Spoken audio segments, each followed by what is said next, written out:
Hi guys! For today's video guys, mag-unbox tayo ng parcel from Shein and from Lazada kasi nag-order ako ng parcel last week and ngayon na-receive na natin siya. Ito, una natin i-unbox is yung from Lazada kung ano in-order ko doon. Ito nga pala guys, itong in-order ko doon ay ginagamit kong facial wash. Almost a year na talaga kasi super duper swak na swak siya sa akin. Itong sabon na to, laki nang naitulong nito sa akin talaga. Kasi 'di ba, acne prone skin ako, then sensitive. Ito lang talaga yung humiyang sa akin ng sobra-sobra and nag-improve yung skin ko kahit paano nang dahil dito. So open na natin siya. Ito pala naglalast siya sa akin ng more than 2 months. Kasi ang ginagawa ko, chinachop ko siya ng mga maliliit. Then, yun yung ginagamit ko pa unti-unti para hindi agad maubos. Kasi ito, guys, yan siya. Yan. Kojic Acid Soap ni Dr. Alvin. Professional skincare formula. Whitens as early as 3 days. Dermatologically tested. Ito yung kila Francine at kala Joshua Garcia, yan. Gumamit na ako nito na pang-rejuve nito. And effective naman siya. Pero guys, ayoko na ng mga namumula-mula yung face ko. Mabilis mamula. Kasi yung mukha ko guys is mabilis siyang talagang mamula. Itong pisngi ko ganito. Mabilis siya talagang mamula.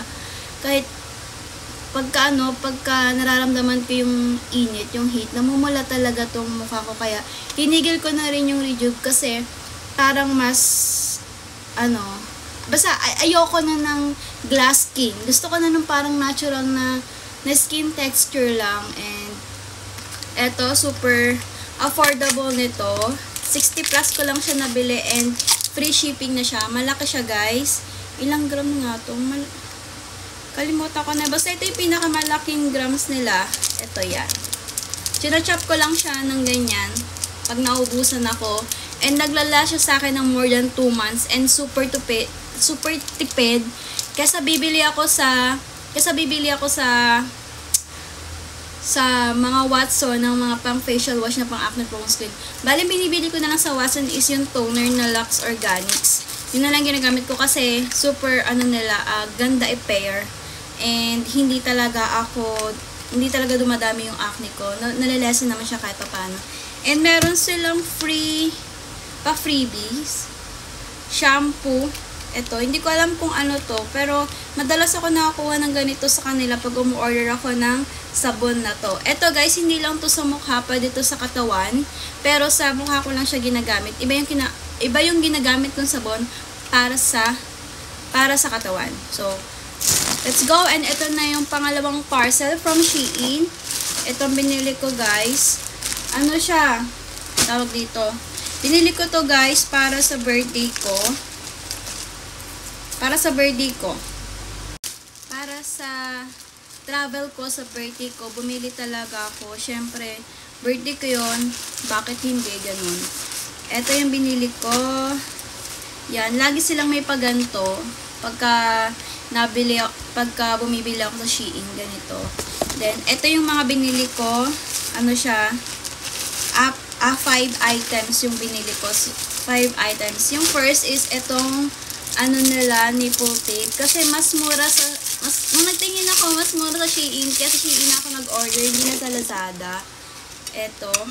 Ito ay 6 pairs. Sorry.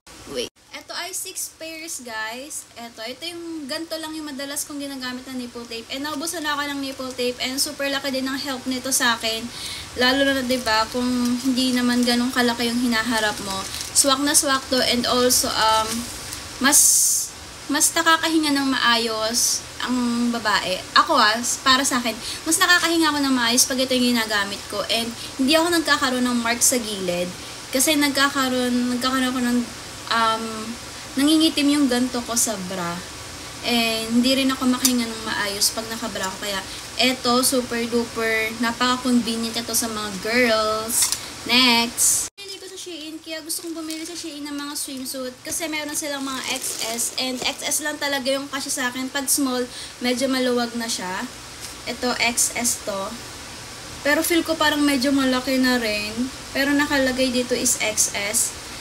Ito, swimsuit to guys kasi yung pagta-travelan ko sa birthday ko is beach siya. Kaya, kailangan ko talaga ng swimsuit and isusukat natin siya later. Then next is ito. Dalawang swimsuit yung binili ko, black and white. Kasi mahilig ako sa mga basic color lang na mga swimsuit. Yan. Ito siya. Yan. Ito. Black siya. Parang same lang sila ng ng texture ng texture ng tela. Same lang sila. Makikita nyo. Yan. Then, eto. Iba kasi yung design nito. Kaya ito yung napili kong design. Later, makikita nyo. Kasi, gusto ko yung mas makakalangoy ako ng maayos. Para dun sa mga tour-tour, mas makakagalaw ako ng maayos. Then, next is eto na. Bumili rin ako ng dress, syempre, para sa saktong birthday ko. Eto, ipapatong ko lang siya dun sa black na swimsuit dito. Kasi yung napili kong isuot, black na swimsuit sa birthday ko. And ito yung dress. Ipapatong ko lang siya, ganyan. Para mas madali siyang hubarin and isuot. Kaya tube din yung napili ko, di ba? Para super convenient lang, hindi ka ma-hassle during the tour. Then yung last item na nabili ko is lingerie guys. Hindi ko siya pwedeng share sa inyo kasi pang sa akin lang to. Ayan, and sukat na natin sila. Let's go! Ito guys, yung itsura nung etong una nating swimsuit, etong all white na to. Comfy naman siya, comfy, then mahigpit siya sa akin, which is, yun yung talagang pinaka-importante. Mahigpit siya sa akin, and saktong-sakto siya sa akin, kaya goods to. Ang rate ko dito is 8 out of 10. Kasi, parang hindi siya ganun kabagay sa akin. Pero, goods to. Nabili ko siya ng 200 plus. Actually, siya, parang nagre-range siya ng mga 400 plus dahil nga may vouchers ako sa Shein. Kaya mas na-lesson pa. So, let's go! And here's my second swimsuit, guys. Look at that. I think super good nito, pero itong bandang to, hindi ka alam kung secured siya, pero goods na good siya. Rate ko is 9 out of 10. Yan. Ang cute lang, medyo unique yung style for me, and try natin ipatong tong tube na to. Let's go. Eto na guys yung itsura nung pampatong natin sa swimsuit. Yan, may slit siya dito sa may side, and pwede mo pa siya iklian kung gusto mo. Rate ko dito is 10 out of 10 kasi super nice. And bagay ito kahit anong color ng swimsuit mo sa panloob, di ba? Maganda rin yung tela niya guys, ang lambot. So, eto na guys, eto na yun guys, and thank you for watching!